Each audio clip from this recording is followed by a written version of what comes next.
What's up? Bailey here. And for those who don't know me, I'm a virtual assistant, OBM, and mentor for people who are considering a virtual assistant for their business. I left my toxic 9-to-5 3 years ago, and since then have built a business that I'm proud of, that provides me the freedom that I desire, and that pays the bills to boot.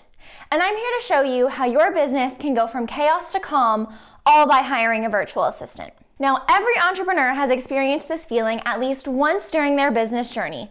And if you're like most of us, you felt it so many times that you've lost count, and it can still creep in from time to time. I'm talking about that ever too familiar feeling of fear, more specifically, the fear of failure. As humans, we are biologically wired to not want to fail, and a lot of the times we will go out of our way not to take risks that could end up in failure, just to protect our ego. For some people, the avoidance is worse than others, but it's still there for everyone in a way. Some are just better at pushing through it. Before we get into how to overcome the fear of failure, let's talk a bit more about exactly what it is. The fear of failure is different for every single person. Sure, there is one constant, that failure aspect, but what failure looks like to everyone is different. Some might consider running a 6-figure business a failure because they know they can scale it to 7, while some people might be avoiding starting a business altogether because they're afraid they'll fail before they even start. The important thing to know in this situation is that nobody's fear is wrong, and it doesn't do well to belittle or tell people to get over their fear. That does very little but hurt the person's feelings, and how many times has the term, "just get over it," actually worked for you? What actually works is action, and you have to want to take action in order to get the best results. If you're going to sit back and self-sabotage because of your fear of failure, you're never going to get started. And that's not what this video is about. At the end of this video, I want you to be motivated to put fear in the back burner and start, scale, or launch something that you have been too afraid to do. You don't let it rule your life. Not anymore. The first way to overcome your fear of failure is to set out a clear vision of what you would like to happen. When would you like to launch your business? What plans do you have in place? Are you prepared? Or maybe you want to launch a course. Do you have a marketing plan? Is that course finished? What would you like it to include? You need to make sure that you have a clear vision and plan for what you'd like to happen. As they say, failing to plan is planning to fail. I'd also like you to plan out what you would like your results to be from this leap of faith you'll be taking. Not only that, but how will you feel, who will you tell, and how will you celebrate your success? Next, we jump into positive thinking. It goes hand in hand with the above. Making a plan is part of positive thinking and seeing a successful outcome. But even with the plan and everything spelled out, if you truly don't believe that you're going to be successful in your endeavor, then you won't be.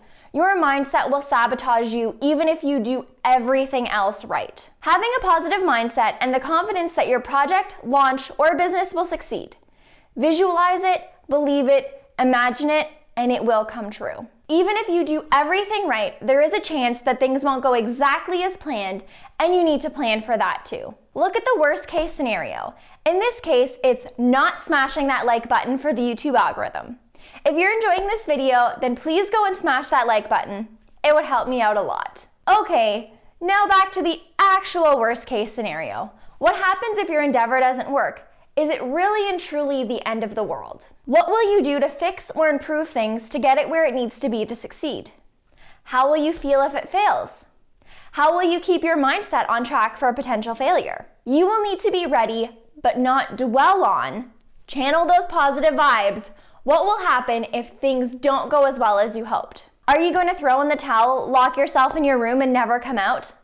I really hope not. What you need to do is plan for the worst case scenario as well, and what that means for yourself, your family, and your business. My last point flows right into the next one, which is create a backup plan. If your worst case scenario does come true, then what's your backup plan? Maybe you tweak your original idea, maybe you ask for feedback to improve your offer, maybe you relaunch it at a different time.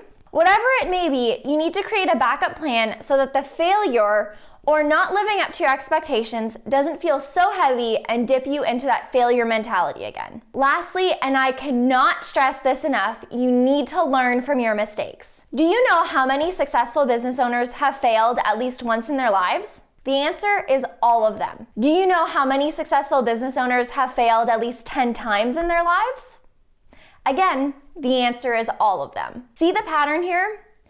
Everybody fails at something. But the difference between these successful business owners and the ones that we've never heard of is the fact that they do not give up. They take their failures as a lesson, and with the expectations, mindset work, and plans in place, they pick themselves up, they dust themselves off, and they try it again. That's exactly what I want you to do. Starting today, trying it right now, take action and use the steps that I outlined in this video to help guide you along the way. Overcoming your fear is never easy, but the first thing you have to do is start. Something I have learned from experience that is if you start and continue through the hard stuff, it gets easier. The fear shifts and dissipates. I don't think it's ever 100% gone, but I also like that I still have a little bit of fear. It reminds me that I love what I do and that it means a lot to me. Now, I want to know, what are you going to start today? Please let me know in the comments below. And don't forget to hit the subscribe button below, smash that like button, and ring the notification bell to be the first to know when I post a new video.